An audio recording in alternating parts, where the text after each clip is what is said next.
welcome back to the Alternative Millennial Podcast. This is Chris. This is Eric. We are coming from the DMG Dream Center in Clayton, North Carolina. As you heard, I'm here with Eric again. What's going on, guys?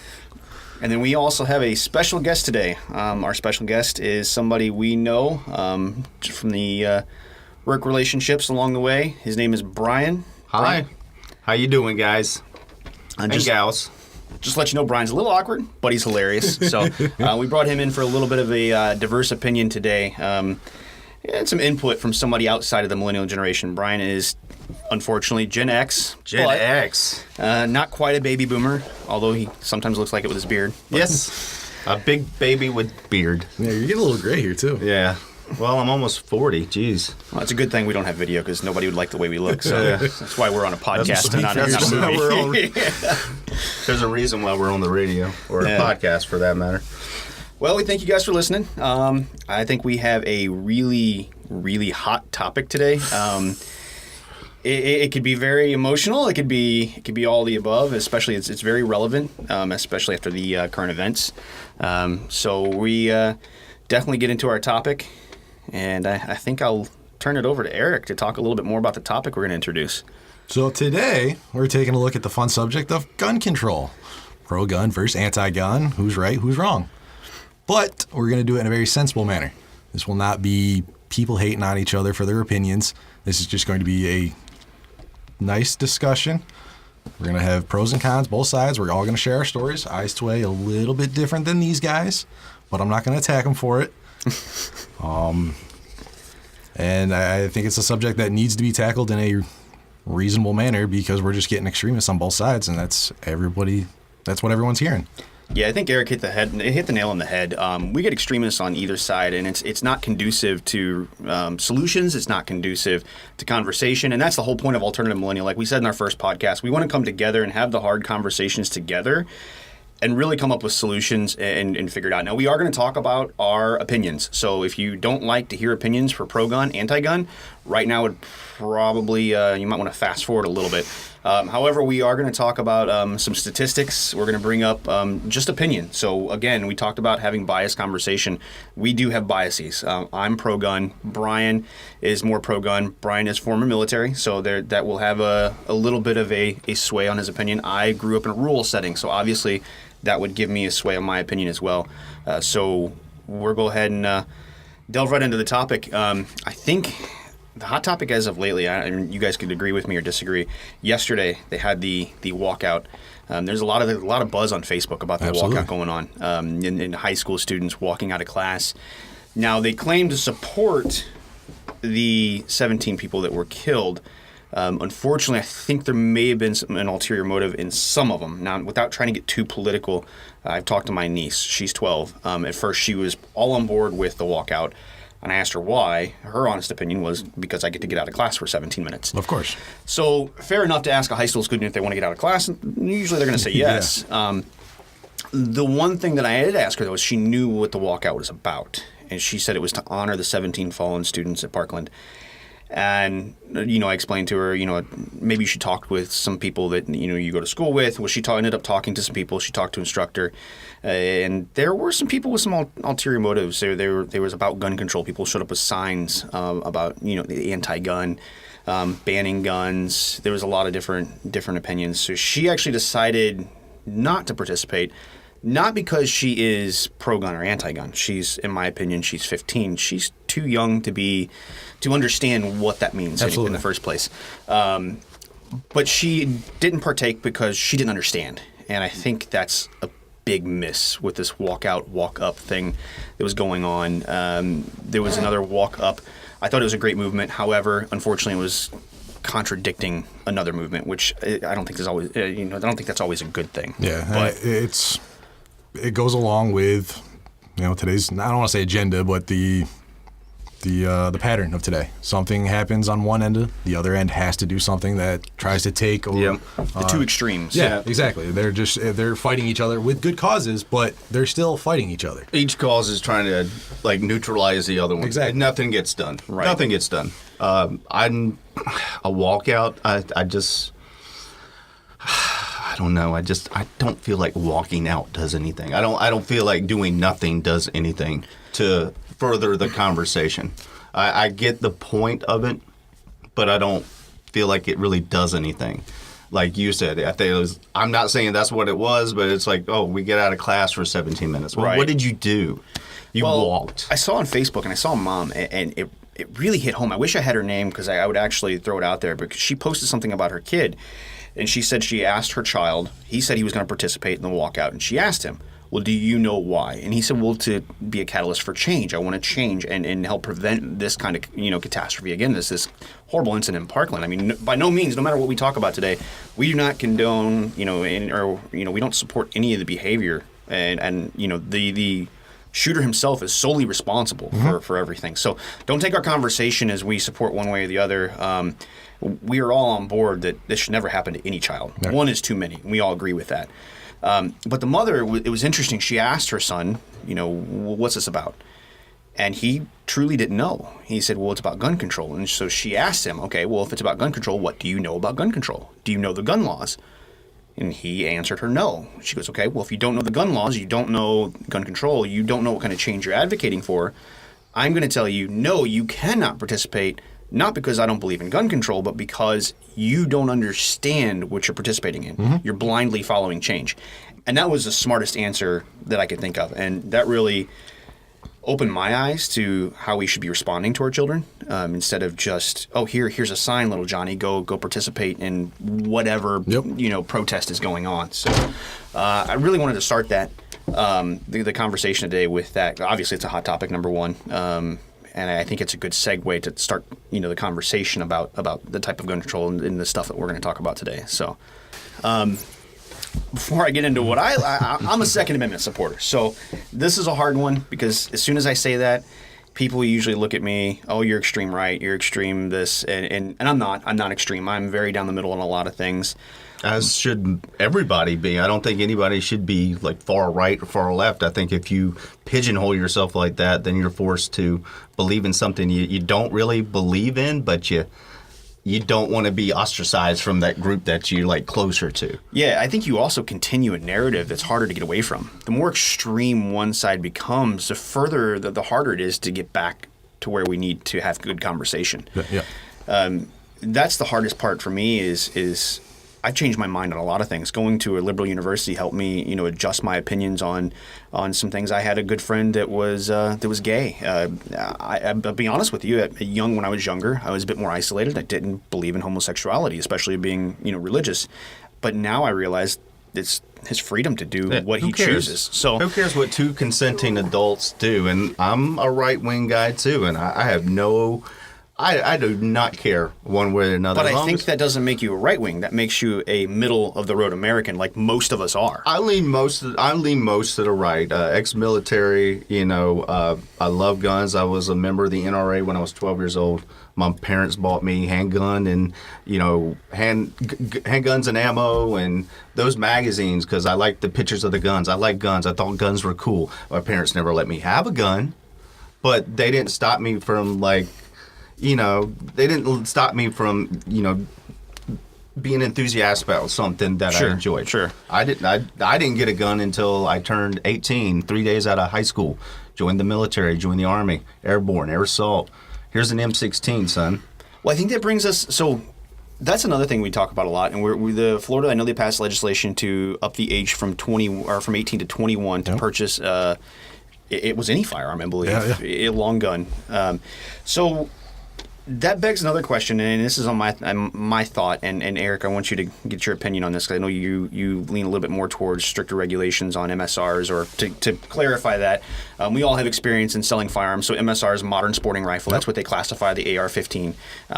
Also, let me parentheses here, you can't see me, but I'm doing air quotes, the AR-15 stands for Armalite rifle, not assault rifle. I want to make that clarification, because a lot of people get that construed and misconstrued, and it's a huge, that's a huge detail. So anyway, going back to what we were talking about, in your opinion, from 18 to 21, I was all on board for the age change at first, and then I started thinking about it, and I have a problem with the 18, or from 18 going to 21, we have to enlist in the selective service at 18. You're legal. Everybody considers you a legal adult. Yeah, you're But now, charged as an adult. correct, legally. But now you can't purchase a rifle until you're 21. You can't purchase a handgun until you're 21. You can't drink until you're 21. But you can enlist in the military and essentially sacrifice your life, or that's what you're signing up for, is to potentially sacrifice your life Right. for the freedom of this country. I mean, I'm just curious. I'm not putting you on the spot. I'm just curious what your opinions are about the 18 to 21. I think the 18 to 21 is a good move, but I think it needs to be more universal. I think it needs to be selective service, 21, enlist in the military, 21. People, 40, 50 years ago at 18, there was a different culture around the world. It worked at then. It's changed so much nowadays. 18-year-olds, for the most part, don't know what's going on in the world anymore. So why should they be able to sign their life away to the military? Yep. It doesn't make sense. I You need some actually- more time to actually become an adult and see what you want to do in your life, and not just possibly throw it all away at the age of 18 when you think that's what the thing you want to do is. I actually agree with that 100%. And As someone who threw his life away at the age of 18, I agree with that. If you're going to change the law to that, then other laws have to be changed as well. I agree with Eric like that. When I was 19, Uncle Sam handed me an M16 with a freaking grenade launcher Right, attached to exactly, it. exactly. And all the ammo I could want. And nobody got hurt, not even me. right. I mean, it's... You know, and I think that's something that maybe politicians who are lobbying for these changes need to consider. I heard a mother the other day, and God bless her, I don't wish any parent to go through what the Parkland parents went through. But I heard her say in the CNN town hall to Dana Lash when she was speaking, she said that there's not an 18-year-old out there that's well regulated enough to own an assault-style rifle. Now, I'm paraphrasing because I would have to go online to get that actual quote, but my problem with that being is, are you generalizing all 18-year-olds, 18 to 20-year-olds that are now serving in our military, saying they're not well regulated? Because they have assault-style rifles that are much worse than what's offered to the public. I mean, Oh, yeah. You're talking 3-round bursts, so it's essentially a fully automatic with the grenade launcher, like Brian said. So it's hard to hear that terminology and that wording, knowing that there are people out there who are fighting for our freedoms. So it's a harder thing to go. But I'm completely on board. We start changing regulation. You can't be you're not an adult till you're 21. Yeah. And I completely agree with that. I'm on board with that. And I was originally on board with the 21, but then I considered the fact that, okay, I can sign up and go die for my country, but I can't even have a beer or purchase a rifle. Right. And that just seemed unfair. Well, I agree with that. So especially to me being I owned a firearm. Well, I shouldn't say I owned. My dad gave me a firearm. I was 11 when I first went deer hunting. I took my hunter safety course and I had a 30-30 in the woods. And I was in a deer stand by myself. So for me, that was culture. That was life. I was hunting, with a 410 shotgun at the age of 9 with my dad. Yeah. So I shot guns at a very early age. But the one thing my dad taught me was proper gun safety. And we'll get into that later. But I think that's a huge piece to what we're talking about, and it's definitely firearm safety. I have another question though. Kind of, it hits home with another topic to me. If we change the age to 21, you said something about 18-year-olds being different than they used to be. Wouldn't that signify that there's something in our society that's wrong, that's causing the school shootings, something that's deeper ingrained in us that we're not talking about, something that we haven't really brushed up on? Because we've had guns for years. Yeah. I mean, how many times have you seen a young kid, shoot up a school in say the 60s or 70s? There were semi-automatic rifles with high-capacity magazines back then. So it makes you wonder: is there something wrong in our society, systemically? And I personally think that. I think that there's something. Well, there's a lot wrong with our society and the way things are handled nowadays compared to what they were 20, 30 years ago. But to pinpoint it down, it's not something I could pinpoint down. But you can tell there's a difference than what it Yeah. used to be just by the actions of people. And Yeah, then I you don't- also look at the fact that 30 years ago, you couldn't get this information. You weren't seeing this right away. So when this stuff, even though it may have been happening 30 years ago, you weren't getting it every single day. Nowadays, you're just getting bombarded by it every single day. It's always something People are almost else. immune to it. Pretty much. Yeah. I think maybe somebody highlighted another reason that we glorify it. I shouldn't say glorify in a positive note, but some businesses say, oh well, or celebrities will say, well, PR is PR, negative or positive, PR is PR.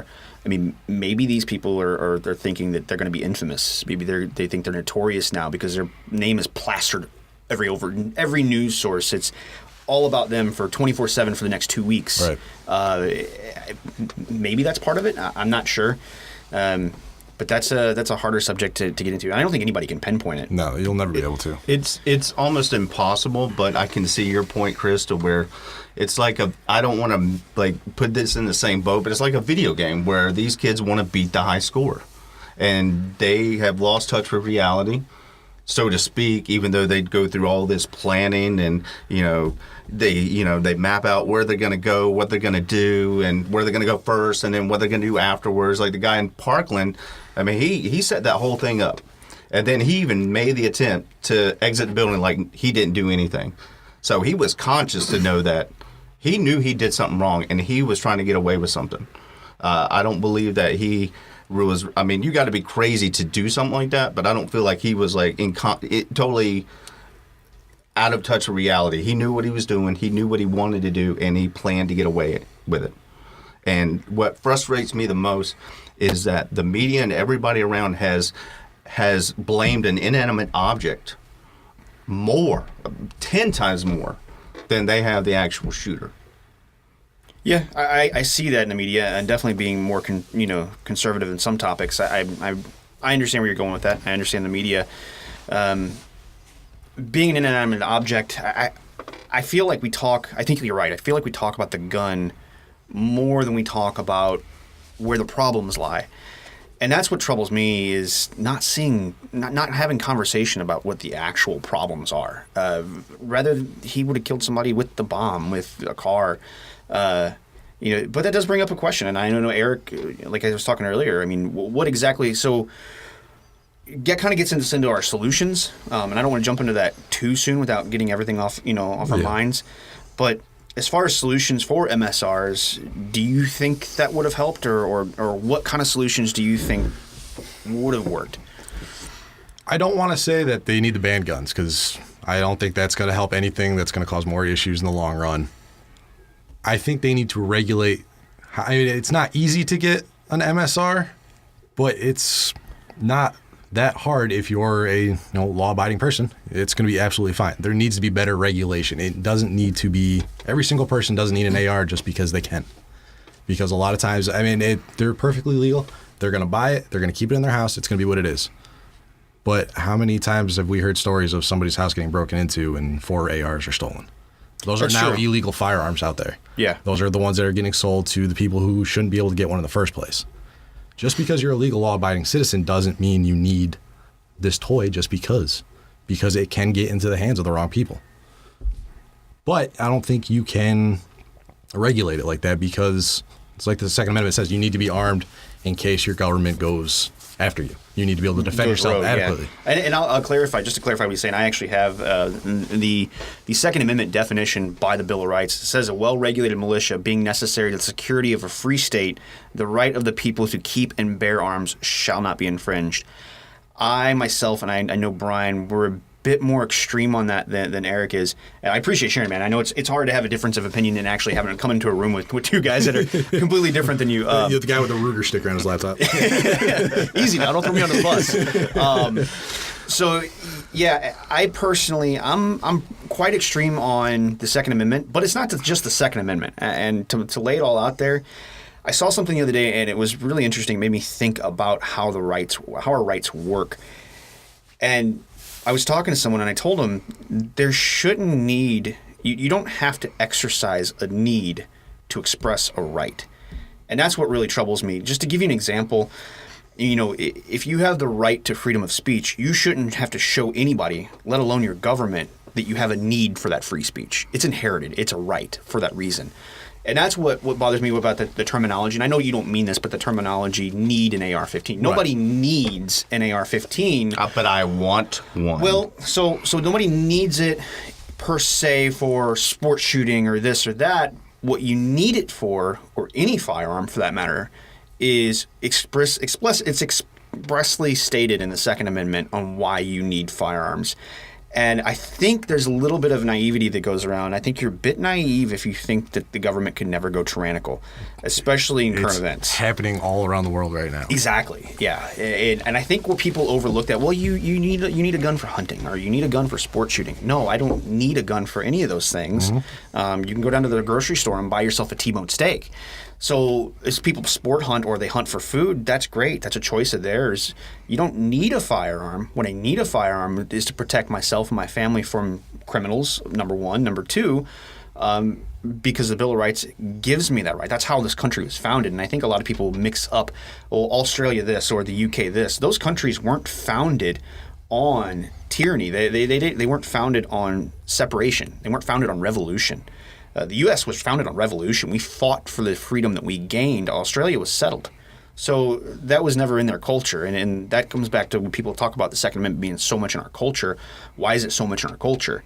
And I think that might be part of the, part of the reason it is in our culture. But you have a point. I mean, I understand MSRs. I'm not fully on the boat where they're not needed. High-capacity magazines. I think it's a people problem, not a gun problem. And I know you hear people say that a lot, and it's kind of cliche. But I do believe the source of the problem lies within our community and our society versus the tool used to do the murdering, unfortunately. But That was what I was saying earlier. It's like people tend to want to blame an inanimate object before they want to blame the individual person. It's like I feel like we pass blame from the individual. Nobody wants to take responsibility for themselves. We don't want to give the responsibility to those individuals. We want something that we can blame that looks terrifying, like an AR-15. AR-15, it's terrifying. And it's surprising that doesn't happen in other areas either. Just to give you an example, and it's not a direct comparison. It's a bit of apples and oranges, but I'm going to throw it out there. Opioid addiction. We're not looking to ban all pain pills. Granted, they have strict regulation. But I think a lot of people, they draw similar conclusions between the two, and it's kind of unique how guns are treated, MSRs in general. And I'll clarify for anybody listening, if you don't understand MSR or an AR-15 or the setup of it is a semi-automatic rifle. You've probably seen the video on CNN where he says fully semi-automatic. That does not exist. There's no such thing as fully semi-automatic. It's a kind of a shame for him being in the military and stating that does not exist. There is a semi-automatic and there's fully automatic, and fully automatic weapons have been banned in the United States for consumer purchase since 1986, unless there's very strict regulations and it's very expensive to acquire those. However, the caliber size, it's a .223, or in NATO terms, a 5.56 millimeter. So it's a relatively small caliber. It's not much larger than a .22. Right. It's basically a .22 with a bigger brass casing, had a lot more gunpowder behind it, but it's still the same size bullet. Right. And you brought up that video, and I have to say, if you watch the video, listen to the audio, because when he fires that gun, that sounds like a 12-gauge semi-automatic shotgun going off. 5.56 does not sound like that. Sorry, you did a little sound editing. Regardless of what it sounds like, Sorry. it's still small caliber. And I just want the facts out there, for people to understand what it is we're talking about when we talk about AR-15 or MSRs in general. It's good to have the actual facts down, because if banning AR-15s, I shouldn't say banning, but having stricter regulations on AR-15s would save lives, I would be on board under certain restrictions or under certain there's some give and take, you know what I mean? So if we could talk to politicians on regulating AR-15s for people who are, say, trained properly, you have to take a course in order to own one. Right. I have no problem with that. That's perfectly. Yeah. But the question comes in, would that save lives?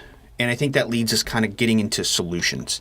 I mean, there's so much talk about the problem. There's so much talk about guns, about people, or you're this, you're that. But we need to come together as people and talk about solutions, and that's kind of setting up everything today. Like I said, I brought some statistics to kind of label out there, and school shootings in general. That I wanted to point out that 22, I think it was 22.8%, almost 25%. Almost a quarter of school shootings occur in the month of January since 2000. It's not really a pro-anti-gun statistic. It's just a statistic. Yeah. It's kind of interesting. And then homicide is the second leading cause of death among the youth aged 5 to 18. this is all statistics from the CDC. So this isn't Fox. This isn't, these aren't random organizations. This is actually from the CDC. But see, people equate that, and you said homicide. Homicide is a very broad term. That is big, broad So that's strokes. not, and the reason I bring that up is not gun control for pro. The reason I bring homicide up is because homicide is an act of violent crime. Exactly. So that's a high rate of violent crime among our youth. And I think that goes back to what you were pointing out earlier and what I was saying. It's systemic in our society. It's a problem with, there's something wrong in the development of our children at a young age that's causing this. And I think I'm solely convinced that's where the problem lies. But you got to kind of pinpoint the problem before you can, prove that the solutions would work. Right. But yeah, it was as another thing, kind of pro-gun. I'll get into some statistics. Statistics. That's a hard word to say. Right? I know. It is. On the spot, it is. Yeah. So just to kind of go with the pro-gun narrative, the 500,000 to 3 million lives, again, that's iffy. That's the CDC's prediction. Would-be victims, lives are defended by would-be victims with legally owned firearms each year. So that's a statistic that's pretty interesting to hear about. And the reason it varies so much is because let's say there's 3 people in a scenario and one person defends all 3 people with a firearm.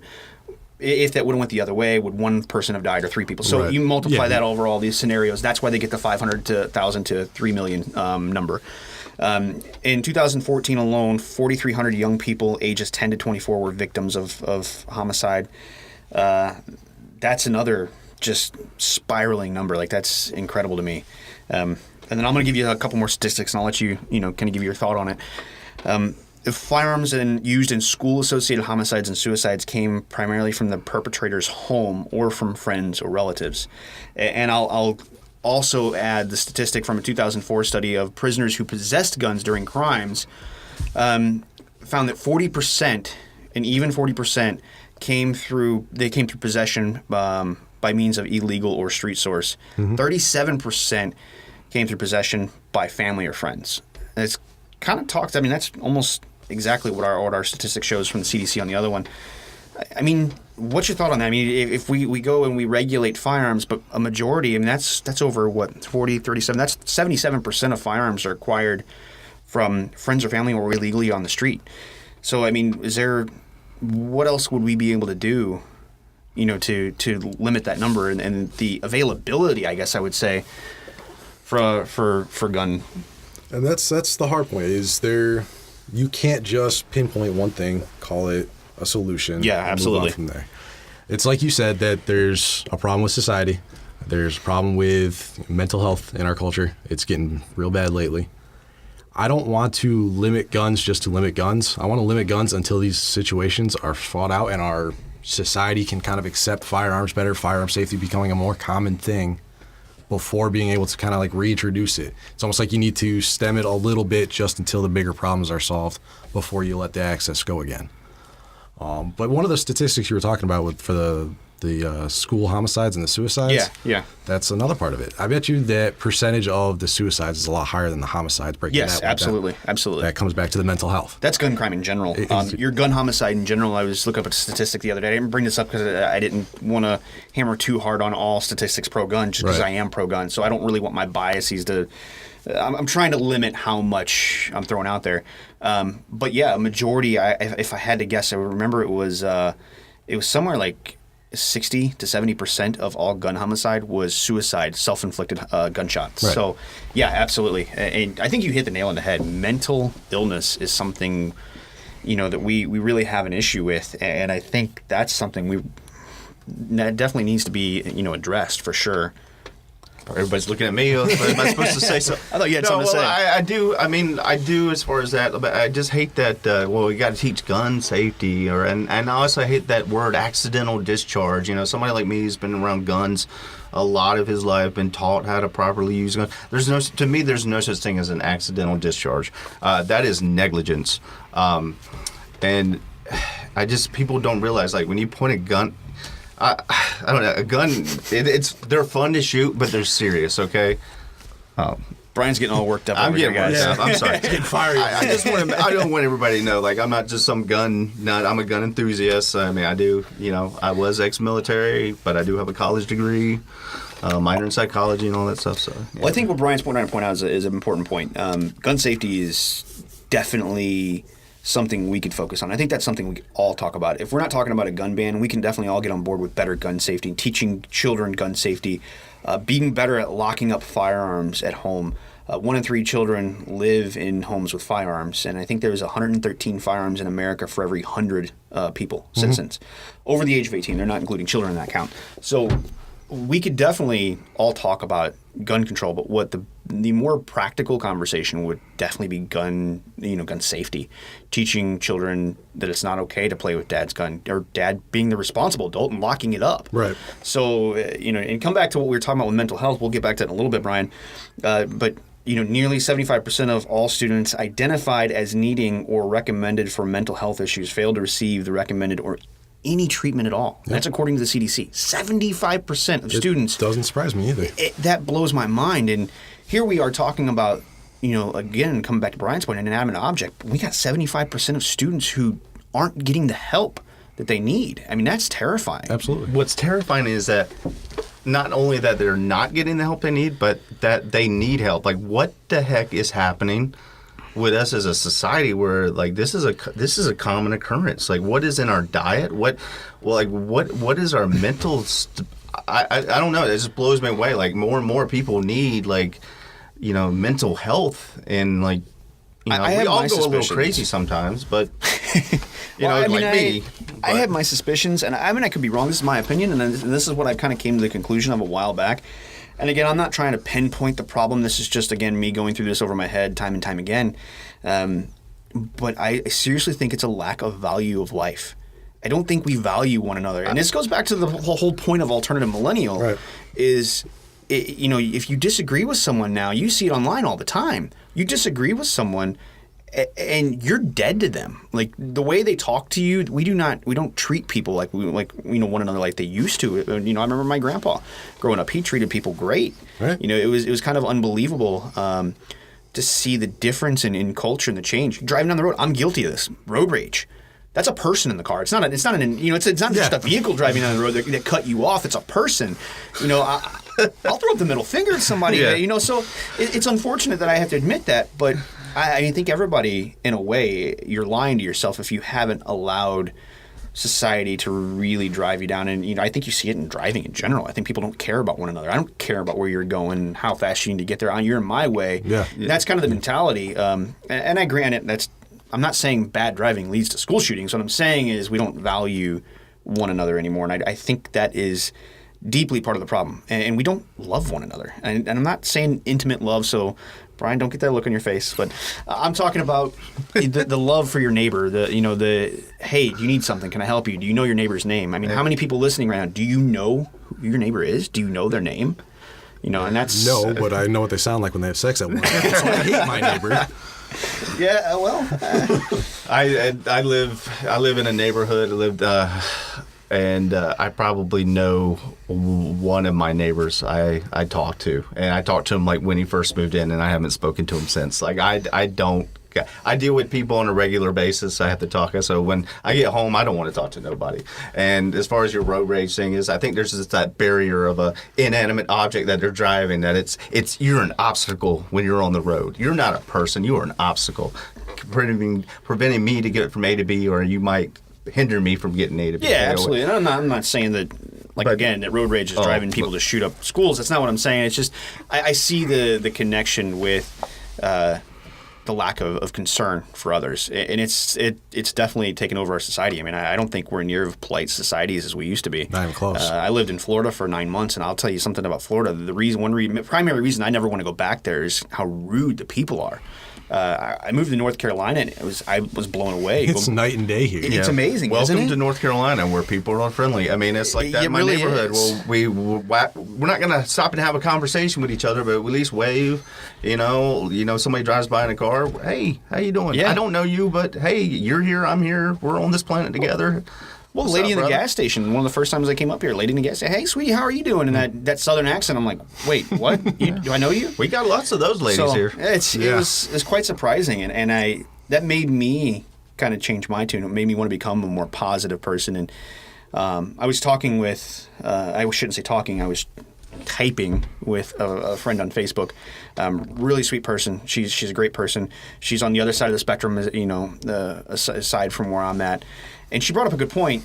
And we were exchanging on my Facebook post about gun control. No, I'm sorry. It was actually about the hashtag walk up movement versus the walk out movement. And I was just stating that I think the walk up movement was a great movement. And she kind of correlated it with a different topic. I won't get into the correlations. I won't get into the comparisons because I'm not trying to criticize her. I just noticed that in the comparison, I told her, she said, well, my kids should never be blamed. If there was a school shooting, my kids should never be blamed for any if they were, even if they weren't bullies, or if they were bullies, telling them to be nicer would prevent a school shooting. And that wasn't the whole point of the walk up movement. And I explained to her, well, your kids would never do that. Your kids are great kids. If they're anything like you, they're fantastic kids because you've taught them. You've taught them the value of life, of other people's lives. And I think we miss that. Not all these kids get that opportunity. Mm-hmm. There's a lot of kids out there that don't have. And look at the Parkland shooter. The scenario with his parents. His parents died at a young age. He was adopted. His adopted mom died. He had nobody. He was going through all kinds of issues. He was antisocial. So I really think, and you look at the pattern from all these school shooters. I think you start relatively seeing a similar pattern throughout the school shootings. I know we kind of went from gun control talk to school shootings, but it correlates. Definitely, I think so. Well, it wasn't until I remember it.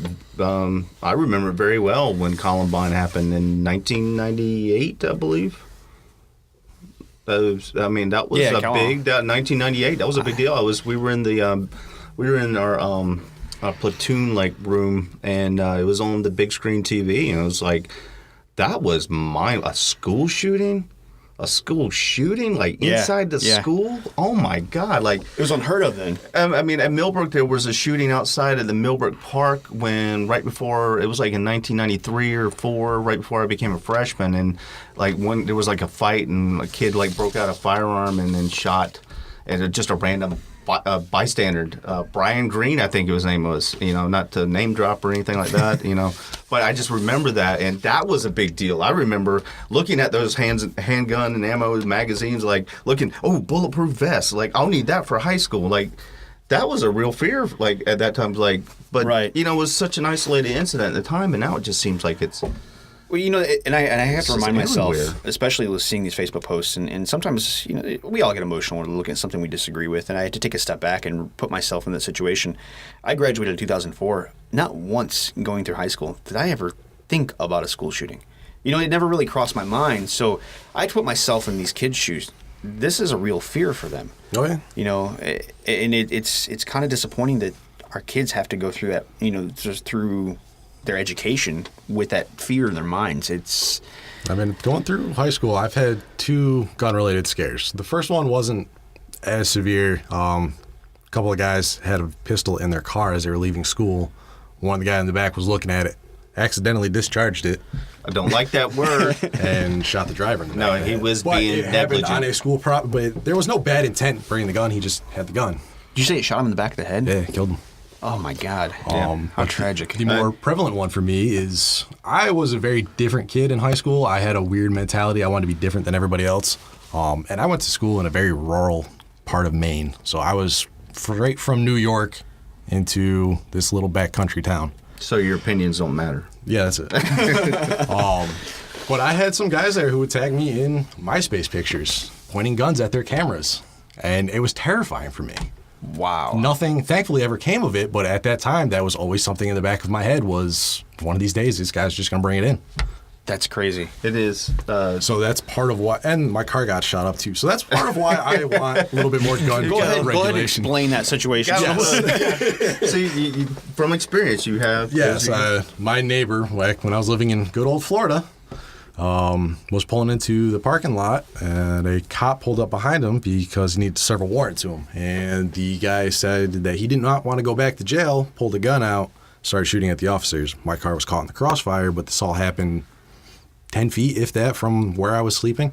So, I mean, it was any second one of those could have gone straight right into my room. Well, not to mention, it was like 10 minutes after you got home. Yeah, I had just gotten home. I just missed being out in the parking lot by, just like you said, a couple minutes. So it's struck home a few times for me. So that's why I'm a little bit more on the regulation, and I'm not a that's huge fair. gun guy. Yeah. Yeah, that's completely fair because I'll be honest with you, I grew up in a rural area, like I said before.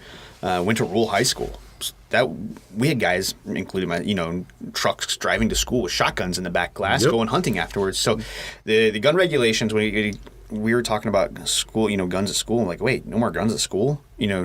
Certain, more, what do you say, city settings, probably.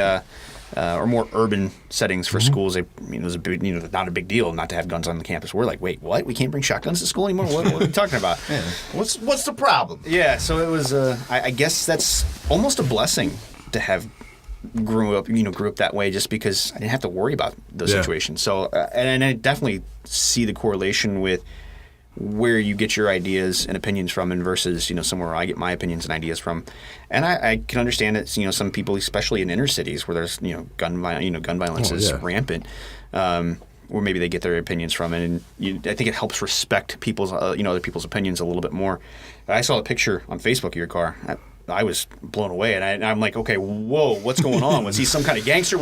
So Not so much. Yeah, so I had to read the description to find out. I'm like, man, that's crazy. When you told me there was only like 10 minutes from after you got home, that's even more chilling just thinking about it. So,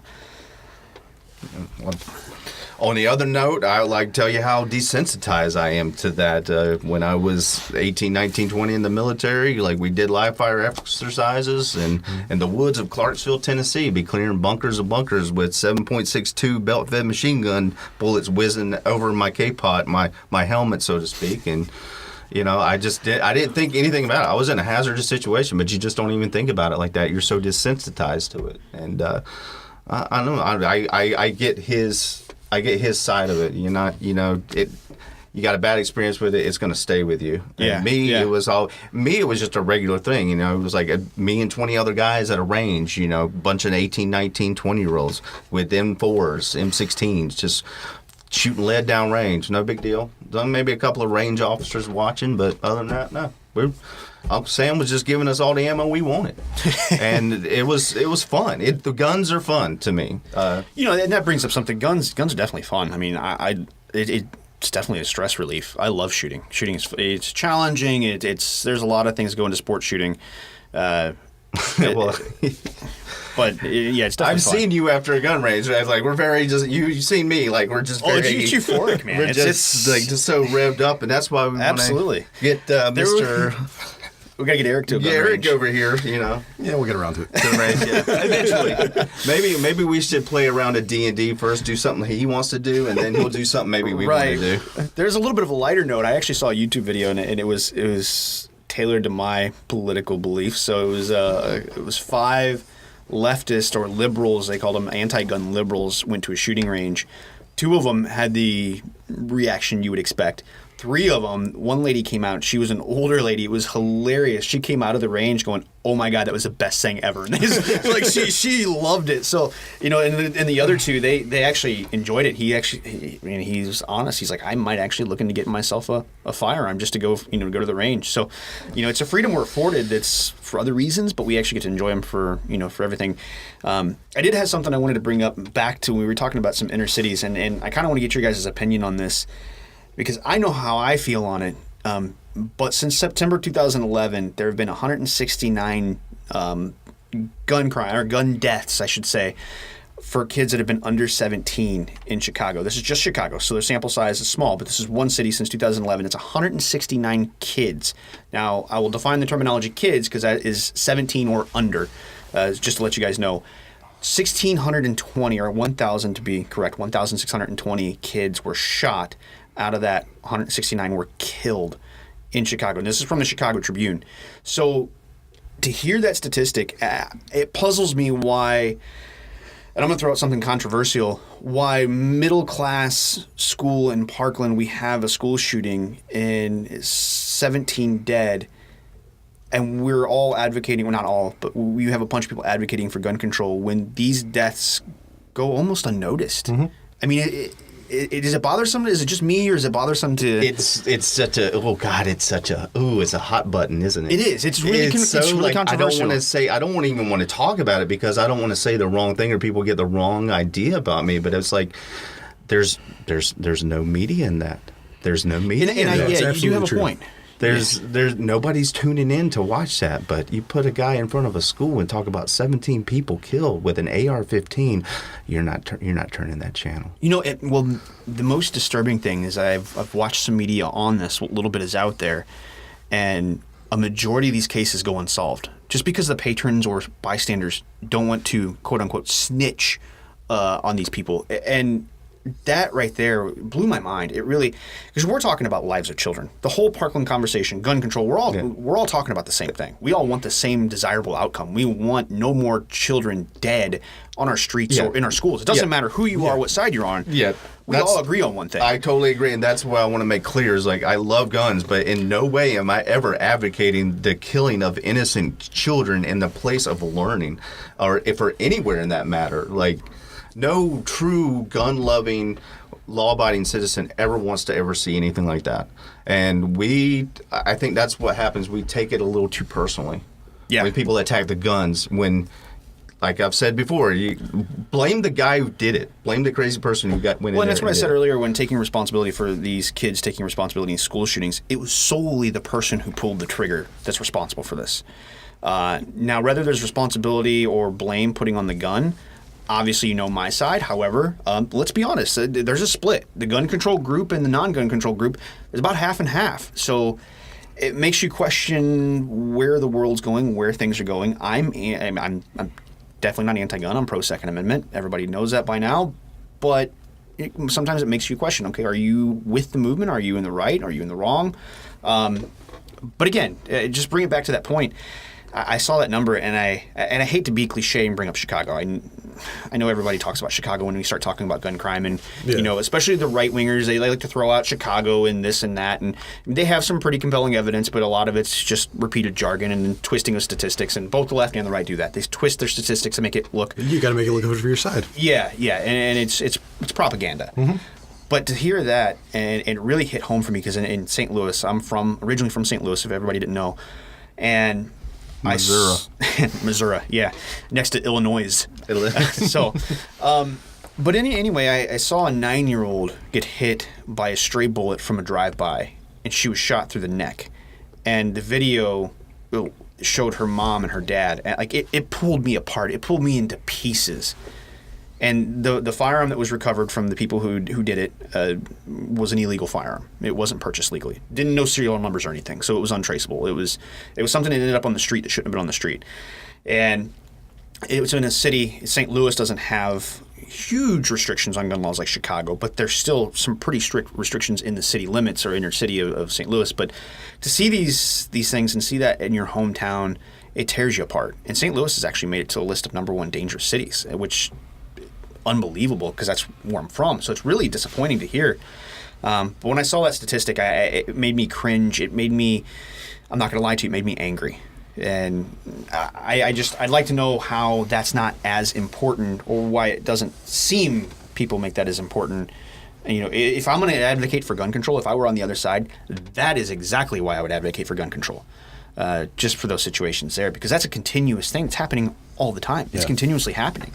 Now, you could argue school shootings are too, but that's, I guess that's just a frustration of mine because it's almost like we're ignoring these children. It's just not a topic we ever talk about. So, But I think Brian got it right. It is media attention. How about that? I'm never going to say that again.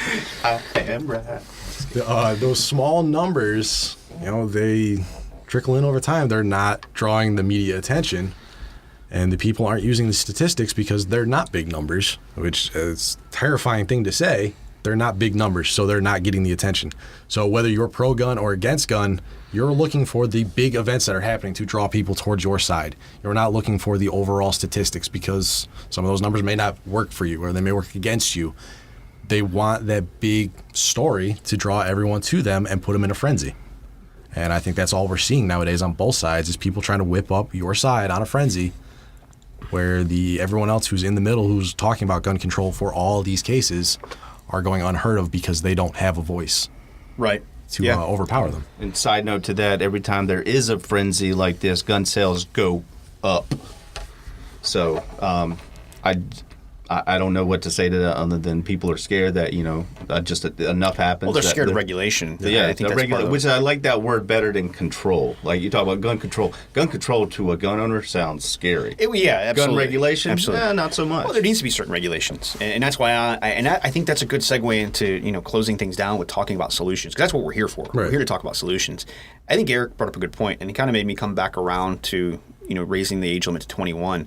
So as long as we get everything raised to 21. Absolutely. The selective service, all of that. If you're considering us an adult and we're not adult enough to purchase a firearm until 21, well, then everything needs to go to the age of 21, given the generational change. And that's why another reason why this is so relevant to alternative millennial is the millennial generation. That's right on the younger ages of the millennial generation, Yep. Especially from the 18 to 21 range.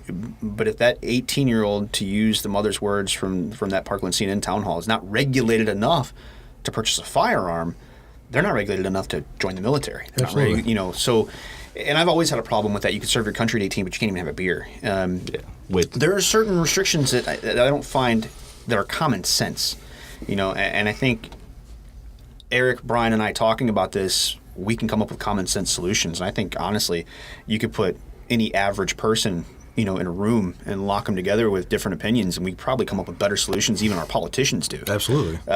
We're so worried about lobbyists and so worried about paying lining the pockets of politicians. I think common sense usually beats out anybody on Capitol Hill. To be honest with you. Always. So raising the age limit from 18 to 21, given everything else goes the same way, I'd be on board with that. To be honest with you. I just want to add to that, did the 21 and over drinking law ever stop any of you 18 to 19, 20-year-olds from having a beer, from sneaking a beer? Yeah, that's different though. I apologize. I don't know how close I'm supposed to get to the mic. I keep getting, Chris keeps pushing me back. Like, It's okay. We can edit your levels. Yeah. Well, but I just feel like those regulations do nothing because people will find a way around them. Like the pistol purchase law here in North Carolina, you have to be 21. Well, fathers can just go into a retailer, buy a pistol, and then just gift it to their son. And that's true. So what does that law do? You Right. can open carry at 18 as long as you can't buy it, but you can open carry in North Carolina. Yeah, and I think there might be some differences in that, or at least I'll play devil's advocate a little bit, and I think there's a difference in that because when I crack a beer and drink, I'm doing it to myself. Now it's different if I get behind the wheel of a car. Exactly. But if I'm 18 and I have a beer, I'm doing that to myself. If I want to go get plastered to the point where I have to go to the hospital and get my stomach pumped, I'm doing that to myself. I'm not necessarily harming anyone else. Where a loaded pistol in the hands of an 18-year-old who is not trained or know how to use it, that's different. So I think that's a bit of I won't say an unfair comparison. I get where you're coming from, but I think it may be. Well, I mean, that's just hype. I know it's apples and oranges when it comes to that, but it is a law. Yeah, and no, absolutely. Laws are law. Absolutely, yeah. And guess what? Criminals don't follow laws. That's very true. Very true. And there's always a loop. No matter how many laws you make, there's always a loophole to get around certain things. And I'm just like, I'm in agreement with everybody. I mean, if you're going to change that law, then there's a couple other laws that you really do need to change. Yeah, and it's something else I'd advocate, especially after talking with Eric off our podcast and just in general. No, somebody who is more so anti-gun is not changing my opinion. But as far as regulation, I think a smart regulation would definitely be more enhanced training for people who are going to purchase firearms. I have no problem at all. If I have to go get a driver's license and take a physical test to show somebody I know what I'm doing to drive a car, then now granted there's some arguments on pro-gun side that would say that you shouldn't have to demonstrate that to have a right.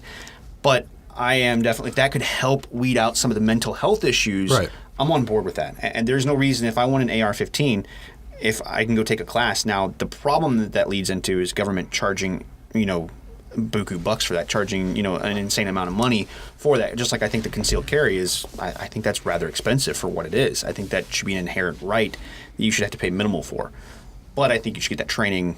So again, we're asking the government to do something for next to nothing, which is Yeah, good luck with unlikely. that. Yeah. Right. Well, But there is a training course for people, to learn how to fire an AR-15. It's called Joining the Military. Now, no, I'm just kidding. But it's not required before you purchase a firearm. That's the thing. You're right. But and I agree with you that there should be some sort of test or Sure. some kind of Yeah. class you have to qualify for, because even North Carolina, to get your concealed carry, you got to at least show I can shoot from 3, 5, and 7 meters. You have to out. show control of your firearm. Like you know what you're doing. Well, let's go beyond that. Let's not say an 18-year-old. Let's say somebody our age, 30 plus. They can Speak get a for pistol yourselves. purchase permit, never handle a gun, walk into a gun store and buy a gun. Yep. So I believe with that pistol purchase permit, more so than just a background check, there should be some kind of safety precautions or some kind of training in general that's associated with that. And we should get it from the sheriff's office where you're getting the pistol purchase permit. If nothing else, 10 minutes to show you the basics of the firearm and how to handle it. I mean, in the work we do, sometimes we show people how to use firearms that have never used them. So Right. it's interesting, and I'm kind of swayed towards that side, more regulation, but I think that's smart regulation. Yeah, that could help. You don't need to outright ban. You need to teach. Yes, absolutely. Educate. Yes. I think educate's the most important part. I still think it's bizarre for me. For me right now, if I were to go to the sheriff's department, go through all the paperwork, get my pistol purchase permit, go buy a pistol, if I wanted to go to the range to shoot, that's the first point I'm seeing any type of training. Or Exactly. because I have to take safety training to shoot at most of these ranges. Why isn't that necessary before I get the gun itself? Yeah, I Seems agree with bizarre that. to me.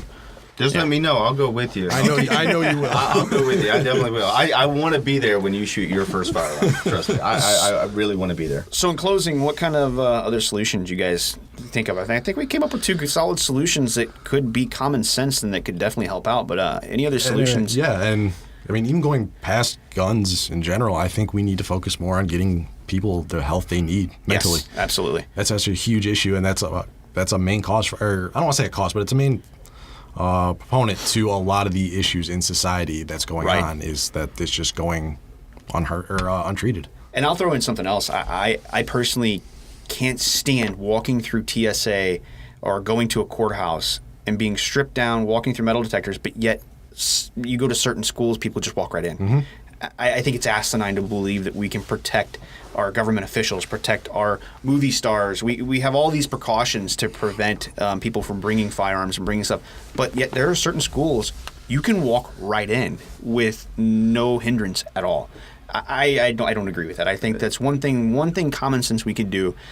Lock down the schools, not like a prison, but to prevent people. There's nobody should ever be able to just walk into a school without anybody questioning who you are. I'll follow up on that. The celebrities. If you see the Oscars, like it looked like a bunch of SWAT guys were about to breach and clear an armed robbery at a bank.